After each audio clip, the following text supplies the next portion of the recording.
Hello everyone, आज हम लोग स्टार्ट करने वाले हैं बेसिक थर्मोडायनेमिक्स के लेक्चर 2। So let's begin. पिछले स्लाइड में सिस्टम्स के बारे में हम लोग डिस्कस किए थे, बाउंड्री के बारे में डिस्कस किए थे और कुछ एग्जांपल देखते हैं। ठीक है, आई होप वो वीडियो आपने देख चुके होंगे। आगे बढ़ते हैं। प्योर सब्सटेंस, यह नाम देख के लग रहा है कि सब्सटेंस जो है प्योर है। ठीक है, एक एग्जाम्पल से समझते हैं। जैसे वाटर हो गया, वाटर में आप एक बीकर में एक वाटर लीजिए, ठीक है।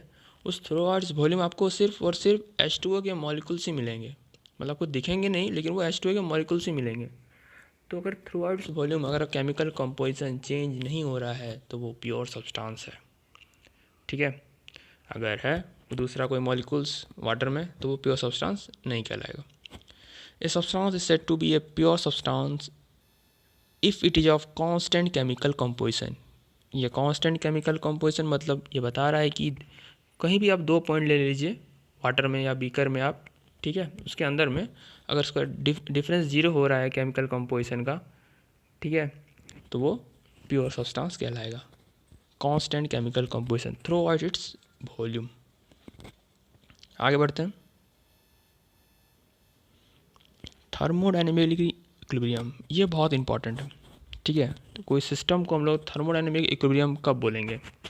जब ये 3 चीज़ सेटिस्फाई करेगी, थर्मल, मैकेनिकल एंड केमिकल। ये 3 चीज़ क्या है? पहला चीज़ thermal equilibrium, equality of temperature.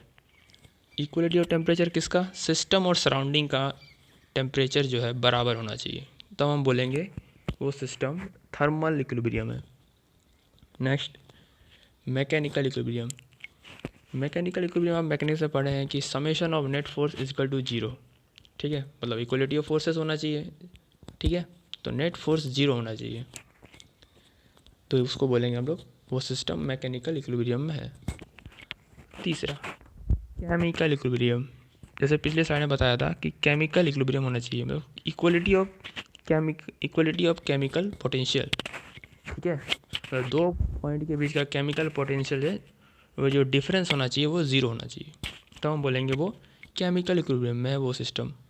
ठीक है, अगर वो तीनों चीज़ कोई सिस्टम में ये सेटिस्फाई कर रही है तो हम बोल सकते हैं कि वो सिस्टम थर्मोडायनेमिकल इक्विलिब्रियम है। ठीक है, आगे बढ़ते हैं।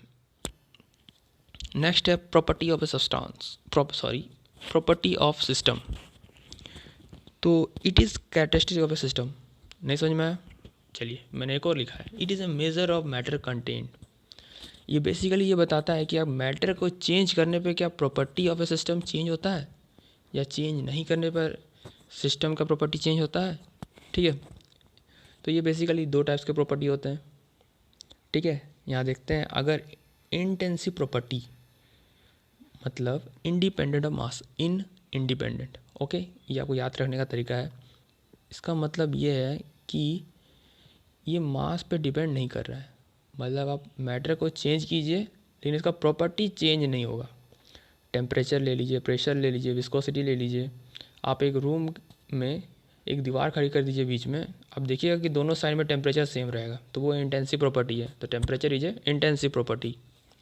नेक्स्ट एक्सटेंसिव प्रॉपर्टी, ये डिपेंड करता है मास पे, मतलब मैटर चेंज करने पे इसका प्रॉपर्टी भी चेंज होता है। लेकिन हम लोग प्रॉपर्टी किसका बात कर रहे हैं? सिस्टम का बात कर रहे हैं। ठीक है, और लिंक किसके साथ कर रहे हैं? सराउंडिंग के साथ।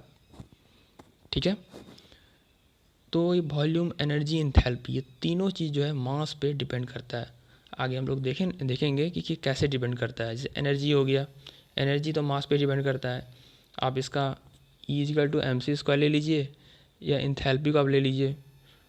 इंथैल्पी इज बेसिकली एनर्जी पे ही डिपेंड करता है, वॉल्यूम भी मास पे डिपेंड करता है। ठीक है, ये तीनों के तीनों चीज़ मास पे डिपेंड करता है। तो ये हो गया एक्सटेंसिव प्रॉपर्टी। और इसके अलावा अगर एग्जाम्पल लेना चाहते हैं तो इंटरनल एनर्जी, ठीक है, काइनेटिक एनर्जी। ठीक है, जो जो आप देख सकते हैं कि मास पे जो डिपेंड करता है वो सारे एक्सटेंसिव प्रॉपर्टी है। तो लेक्चर को देखने के लिए धन्यवाद।